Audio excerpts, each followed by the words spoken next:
standing.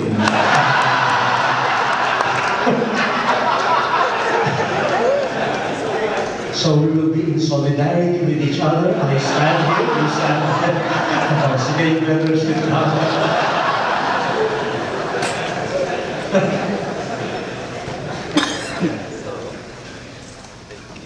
It is always a joy to attend meetings of priests, especially those who are engaged in mission. And I would like to thank the organizers of this convention, the second such convention, and the organizing committee is headed by Bishop Ochi Solis. I think he has gone back to LA. Thank you very much for the invitation. I'm very sorry I was not able to attend the meeting 3 years ago. That was the time I was moving to Manila, and the Apostolic Nuncio gently recommended that I avoid long plane trips. And he said, it's difficult to look for another archbishop before someone is installed. So here we are. The theme of the gathering is the challenge of the new evangelization, the evangelization in the 21st century, especially to the ordained, to the priests. What I intend to do this morning is to use the biblical image which the Synod of Bishops on the new evangelization utilized for its message to the people of God. The biblical narrative that was chosen contains a lot of elements about evangelization and about ourselves as evangelizers in need of being evangelized ourselves. And we are all familiar with the story. The encounter between Jesus and the woman of Samaria. This encounter happened at the well, Jacob's well in Sychar. And there was a conversation that began with Jesus asking for a drink. Then the conversation evolved into worship on this mountain or that mountain, and then even the husband, call your husband. And he said, I don't have any husband. He said, yes, you have had 5. And the one you're living with now is not your husband. So from water, give me to drink. The conversation moved from one area to another, and then came the question of the woman, are you a prophet? Are you the Christ? And the story ended with the woman spreading the good news. In her town, I have seen the Messiah. And the people begged Jesus to stay for another 2 days. He obliged. And after 2 days, the residents of the place said to the woman, at first we believed on the power of your word. Now we believe because we have seen, we have heard. And even if it is not part of the story anymore, I think what happened to the woman happened also to those other residents. They must have run to the other villages proclaiming the encounter with the Messiah. A simple story that contains a lot of elements, of course not exhaustive at all, elements about evangelization in the 21st century and the demands or the challenges to us. Let me share with you a few points, and then we will open the floor to some questions. Of course, you are not forced to ask questions. Only if there is a need to clarify things. I I really do not know where I am and what time of the day or night it is, but we will try. Okay. So the first point that I would like to develop is Jesus being described as a weary, thirsty, and tired traveler. He sat down at Jacob's fountain or well at the 6th hour. Jesus is presented as an ordinary traveler. We know he is the one sent by God. But he is described in this episode as an ordinary traveler, just like any other traveler. He gets tired, he gets weary, just like many other brothers and sisters journeying through life.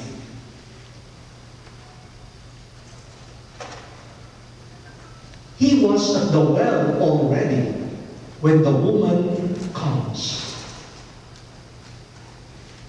as though waiting for the woman to come. And the woman meets a tired, thirsty, weary traveler. In an ordinary well, this ordinary person encounters an ordinary woman at the 6th hour. And that was not the only day where the 6th hour was registered. It was an ordinary day at an ordinary hour. Now this is the first point in our reflection. The image of Jesus as a weary traveler is that of someone fired up to do mission. Individual missionaries, the ones mentioned by Cardinal in his homily this morning, the disciple missionary. Looking at Jesus, the disciple missionary in our time needs to be a co-traveler, a co-journeyer with the many people who experience tiredness and weariness in their pilgrimage of life. And there are many of them.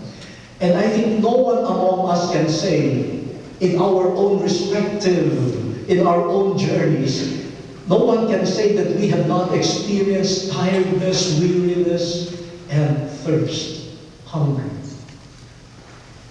We all have experienced such moments. And those moments qualify us to be co-journeyers with people. This is a far cry from the image of a triumphal conqueror, the evangelizer who comes to conquer the infidels.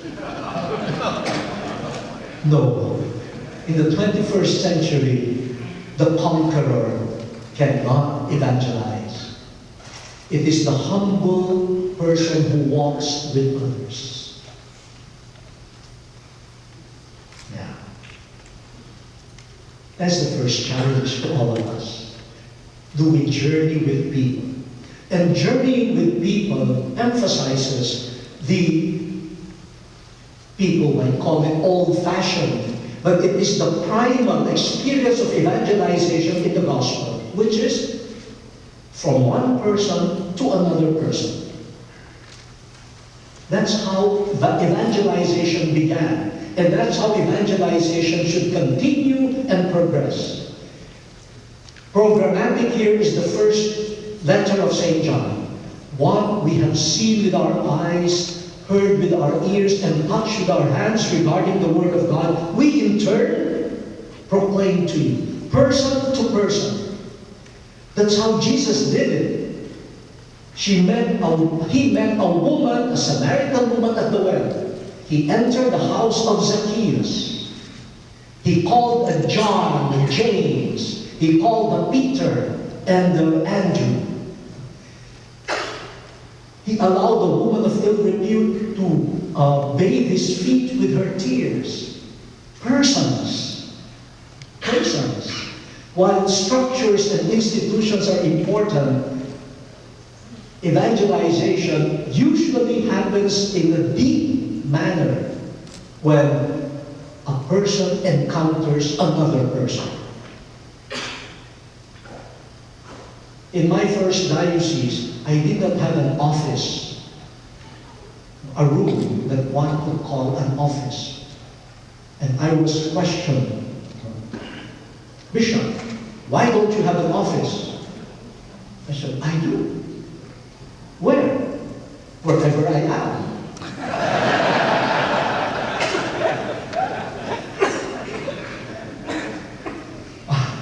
Wherever I am, I can encounter people. And so, I hold office there. And besides, I tell them, if I have a room that is comfortable, spacious, I might be tempted to stay there. And that's the end of my traveling, journeying with people. Yeah. Okay. A companion on the journey. We have to go back to that simplicity. We always say that our generation is marked by individualism. While there is much to lament about individualism, there is also an opportunity. Individuals are waiting for the good news. So encounter individual persons. It is not enough to tackle institutions. Personal encounters, relationships matter. And here, the encounter, the simple encounter, some people might even call it a chance encounter, happens at a well. And Jesus had been there already before the coming of the woman. Now, as a companion of people in their journey, we are asked in the new evangelization, do we know the wells that people frequent when they are tired and weary? In a seminar for lay leaders in one of the parishes in Manila, I asked this question. There was a big group of young people, and I asked them, do not be afraid. Tell us, what wells do you go to when you feel bored, tired? And they mentioned places. I did not know any of them. Really, I did not know them. But most of them were computer, internet cafes. But I did not know them. I said, wow, what type of a co-journeyer am I? I do not know the wells that young people visit. And I saw the reaction of the parents who were there. They were getting nervous because they also did not recognize those wells. Then I asked the husbands and wives, when your husbands grow weary, where do they go? What wells do they visit? Do you know? Many of them do not know. And I see some men and women there. You better ask your husband, where do you go? And husbands, do you know where your wives go? When they are tired and weary, I'm sure they go to the adoration chapel.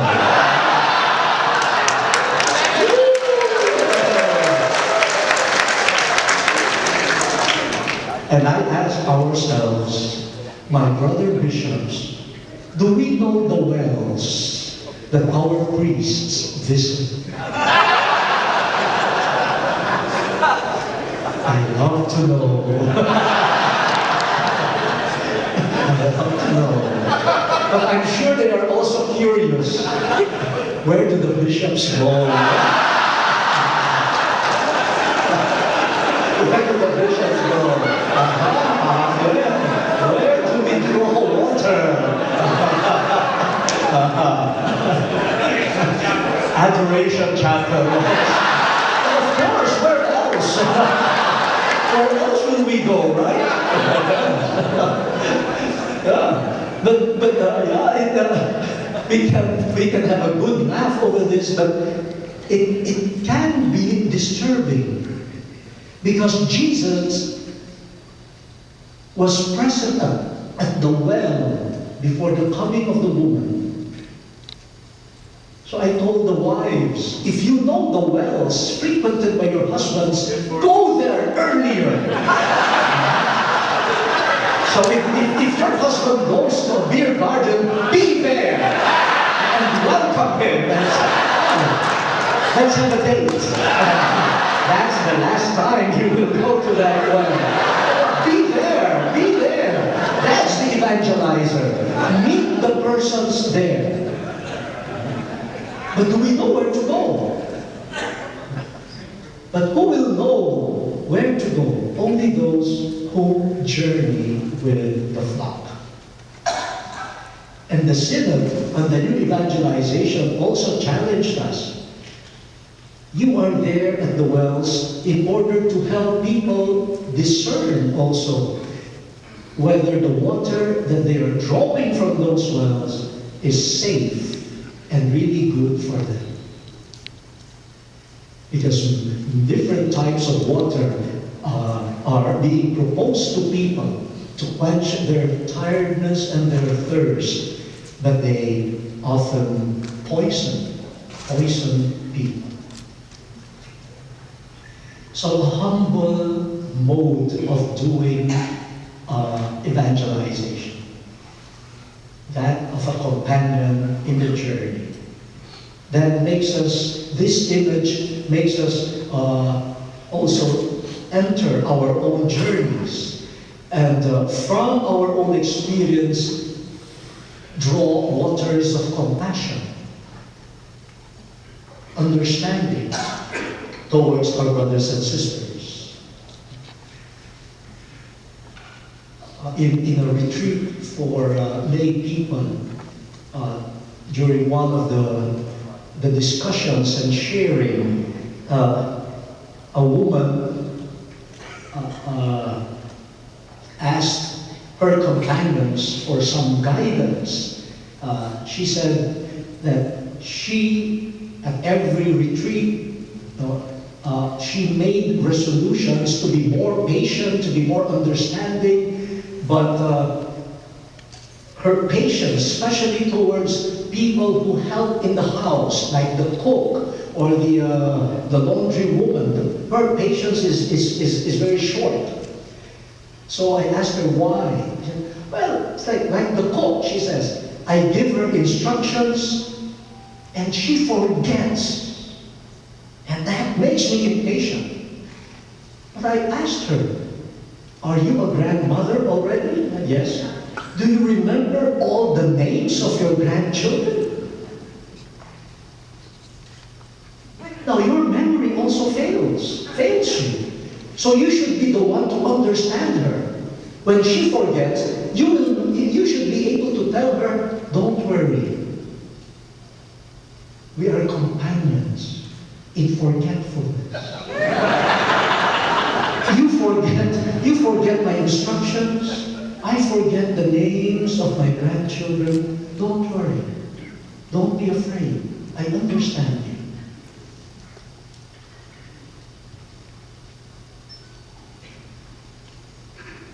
There was a young boy who expressed his appreciation to his grandfather. He said, Grandpa, you're advanced in age, but you are still romantic. I heard you calling Grandma darling. How romantic. And the grandfather said, yes, I called her darling because I have forgotten her name.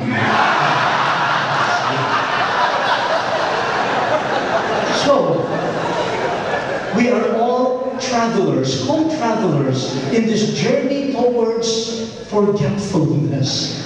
So let us accompany each other in understanding and compassion.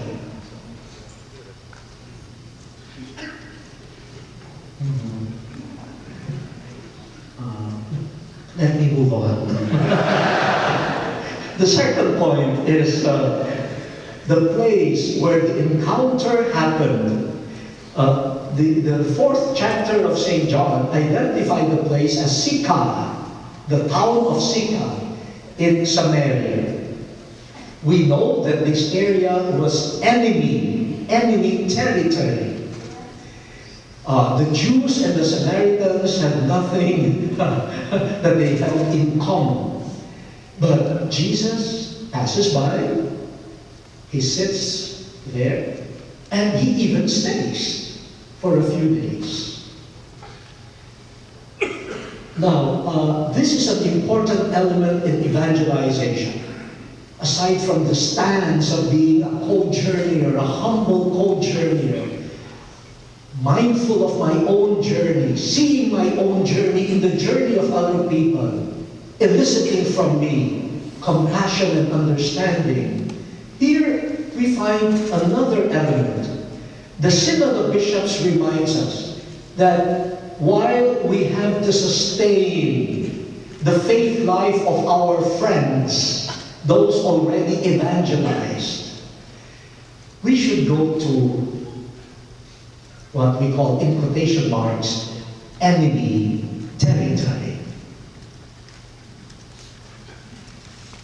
Yes, the world, the contemporary world, has its problems and contradictions.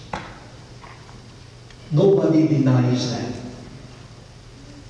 If the church looks at the world, it's like looking at Samaria. And often, some people do not want the church to be stained by the world. They want a church that is pure, a church without any blemish, and so don't have anything to do with the world, for the world is evil. The world will contaminate you. But part of evangelization is this. Yes, as we recognize the sinfulness and the contradictions in the world, we continue to believe that this world is still God's creation. This world came from God and continues to be recreated by God. God has not disappeared from this world. It is in this world that Jesus, the Son of God, became human. It is in this world that He taught, that He ate, that He died. It is in this world that He rose from the dead. And this world benefits from the tempest called the Holy Spirit. We should not lose sight also of the goodness of this world. While we are not blind to the sins of the world, do we see the presence of God in this world? Do we see the presence of God and the enlivening Spirit in this broken world? New evangelization challenges us to look at the opportunities for the good news present in this broken world. Just to give you an example, migration. Cardinal Mahoney, I think, will have a workshop on migration. Migration inflicts a wound on the home country and often also on the receiving country. And the migration is a cause of so many political, economic battles. Next week, I will be giving a talk in the Vatican on, and you might give me some input during lunch or the coffee break. They asked me to develop the topic, diaspora communities, cooperation between diaspora communities for world peace and the development of countries. But migration, it really inflicts wounds on peoples. Like in the Philippines, we call them the new heroes and heroines.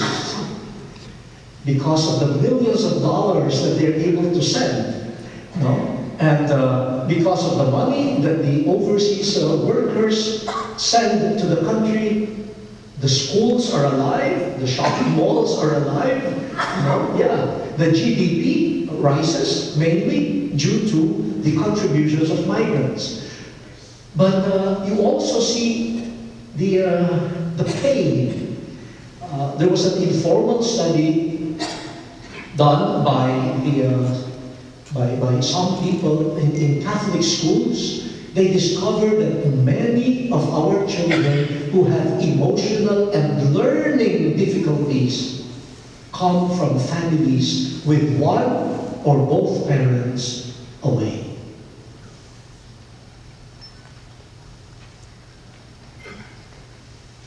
I told some people already that the airport,